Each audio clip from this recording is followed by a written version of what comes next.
চট্টগ্রামের নতুন hype গার্নার্স training area আছে, কাইকিং করার সুবিধা আর বসে ঘাসের মধ্যে আড্ডা দেওয়ার সুব্যবস্থা। চারদিকে শুধু সবুজ আর সবুজ, আর এখানে আপনার বসার জন্য সুন্দর সুন্দর ব্যবস্থা করছে। কোত্থেকে আসবেন? আপনাকে প্রথমে সাগরিকা রোড দিয়ে গোল চত্বরটা ঘুরে সোজা চলে আসতে হবে পতেঙ্গার দিকে। পতেঙ্গার দিকে আসার পরে এখানে দেখবেন একটা ইউটার্ন নিতে হচ্ছে। জায়গাটা খুব বেশি দূরে না, বাট ইউটার্ন নিতে হলে আপনাকে অনেক দূর ঘুরে আসতে হবে।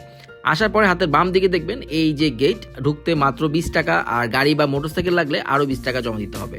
মাঠের মধ্যে গাড়িটা পার্ক করার খুব সুন্দর ব্যবস্থা আছে, আর চারোদিকে দেখবেন শুধু বড় বিশাল মাঠ। মাঠ বড় হলেও এখানে কিন্তু ঘাসের ব্যবস্থা আছে, সো কোনো সমস্যা নাই, আপনারা এখানে বসে আড্ডা দিতে পারবেন। একটু দূর যাওয়ার পরে দেখলাম একটা সুন্দর ব্রিজ। এই ব্রিজটা কিন্তু খুবই পাতলা, মানে ছোট, একজনের বেশি দুজন যাওয়া যায় না। আর ব্রিজের চারপাশে পানির যেহেতু অনেক সুন্দর লাগছে। এখানে সব জায়গায় অনেক বসার জায়গা আছে, সো আপনাদের সব জায়গায় বসে আপনারা আড্ডা দিতে পারবেন, আর বাচ্চারা দৌড়াদৌড়ি করতে পারবে।